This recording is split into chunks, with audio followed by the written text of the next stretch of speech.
Hi, I'm Quinn Reverendo. I work for Fairmount Fibers, the U.S. distributor of Monostil Uruguay yarns, and I love yarn. I have loved Alegria Grande since I first held it. It is worsted weight and plied with a bright palette, good hand feel, and it has the Alegria Grande Bocados, which are mini skeins which let you play with a lot of color in a project. I chose a straightforward construction with simple color work and an easy to memorize pattern. It's in fact written out instead of charted, which makes it a good introduction to yoke sweaters. And I chose a style that worked with a wide range of bodies and sizes. This is the swatch I made when I was designing the Dovetail Sweater. I used it to test out the gauge and the pattern and the proportion, the increase rates, without much regard to what colors I was using at the time.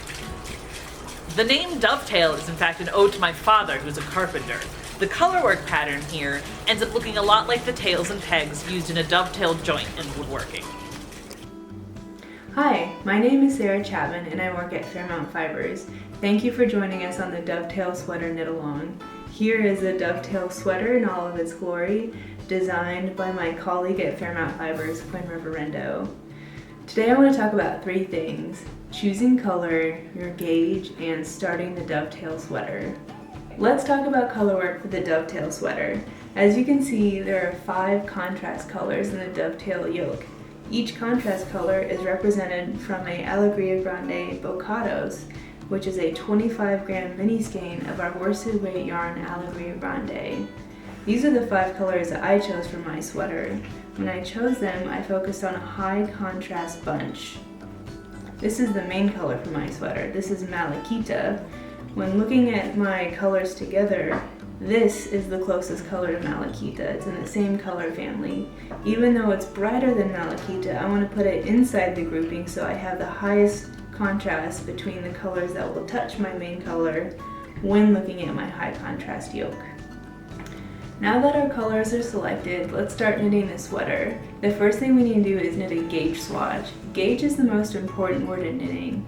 It's kind of like using math to tell the future. That is, if you want your sweater to fit. So when we look at gauge, we're looking at the number of stitches per inch in the finished garment. For dovetail, that's going to be 5.75 stitches per inch. So let's make a gauge swatch. Dovetail is knit in the round, so our gauge should be knit in the round so we can get the most accurate measurement. There are 3 ways that we can do this. One is to get a 16-inch needle, cast on the number of stitches to fill the needle, and knit a 4-inch swatch, and take measurements across that swatch to check our gauge. Another way is to knit a swatch on double-pointed needles. Here I have a gauge swatch that's been knitted on double point needles. As you can see, this is a tube, so it's been knitted in the round. And when measuring the gauge, I need to measure it across different points on the fabric just to ensure I have the proper gauge. Unlike in the previous swatch, this swatch is actually knit flat. As you can see, it's not a tube. The reason that this is okay to knit a flat swatch is that all the stitches are knit stitches, no purls involved, just like in your seamless top-down dovetail sweater. So how you knit this swatch is you cast on a number of stitches to get the 4 inches across, and then you knit all the way to the end, and then once you get to the end, you don't turn your work, but instead you push all the stitches back to the beginning. And then you start knitting again. When you turn your work to look at it, you'll notice these long loose floats. That's okay. You're just trying to get a fully knit fabric. And you'll notice too on the ends of the swatch there are loose stitches, but that's okay as well because we're just measuring the gauge on the interior of the fabric, and once again several different places to ensure you have accurate gauge.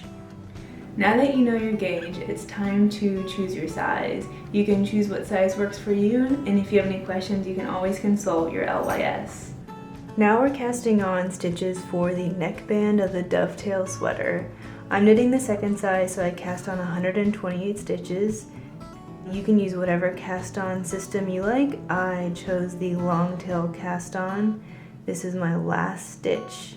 Now I need to join it in the round, but first I need to make sure that all my stitches are correctly aligned.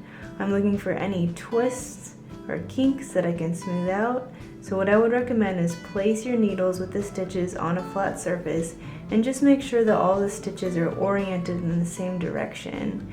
It looks like all my stitches are nice and smooth and flat, and now I'm going to begin working in the round. So I take the stitches in my hand and I get my working yarn in my right hand here. Make sure all my stitches are nice and smooth and in the same direction, which it looks like they are. And now I'm going to place my marker to indicate the beginning of the round, and I'm going to begin my 1 by 1 rib.